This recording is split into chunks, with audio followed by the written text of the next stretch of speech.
a lot of people, they lose focus on their goal. For example, in this life that you mentioned, some people's goal is happiness, and you're never going to achieve that. So what's the real goal that we should be working hard for? And this is Jannah. And one of the easiest ways to get to Jannah is seeking knowledge. من سلك طريقة يلتمس به علما سهل الله له به طريقة إلى جنة. Rawah Muslim. This is one of the easiest ways for you to get to Jannah. Is seeking knowledge. And what's the goal of knowledge? Is that we enter Jannah. And subhanAllah, the hadith, if you look at the, for those who don't know it, the translation of that is whoever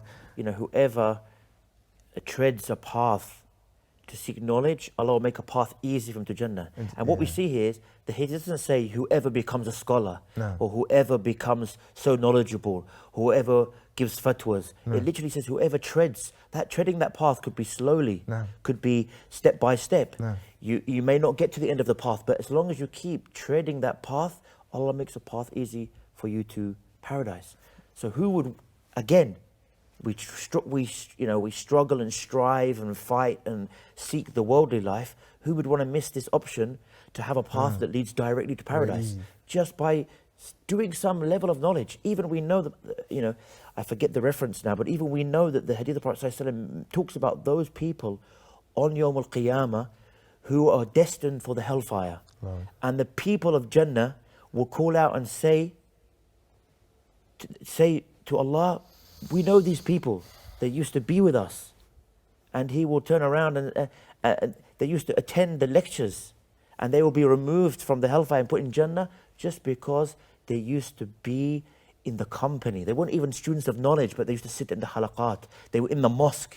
They may have said, I might as well do something useful. He goes and sits on the wall at the back of the dars. He's not one of the students there with his pen and paper, but he's in a good environment, and they will be removed from the hellfire into Jannah because of that.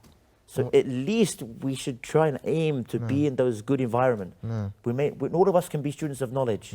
It's not a race. But go sit there, don't go sit in the nightclubs. Yeah, 100%. And it's like what you meant, there's no finish line. There's no finish line. I think Imam Ahmad, he narrated that seeking knowledge from the cradle to the grave. There's no finish line. You have to continuously be seeking. And wallahi, ilm wallahi, change your life.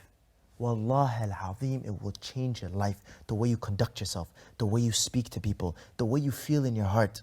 You know what I mean? And ilm, I want to really mention this, I want to emphasize this point, is ilm is the nur of Allah subhanahu wa ta'ala, and it will not enter into a heart which is, diseased. So wallahi, one thing I advise whoever's watching this, whether it's tulab al-ilm, whether it's whether it's general people, anything, wallahi, if there's one thing we could do is clean the heart. And wallahi, that's something I work on very, very, very hard. Wallahi, is cleaning the heart. There's not a day where I don't go by where I ask Allah subhanahu wa ta'ala to remove the disease in the heart, because everyone has them. And that's one of the reasons why I came to this country, to be honest, is to see the Shaykh. Wallahi, the way he conducts himself, the way he has hirs on ilm. This is something unique, wallahi, you don't find with people. And you need to be hungry for this. Wallahi, because if you have this, it's worth more than any gem, jewel, billion, $1 trillion in this dunya. Wallahi, the words can't explain it. SubhanAllah,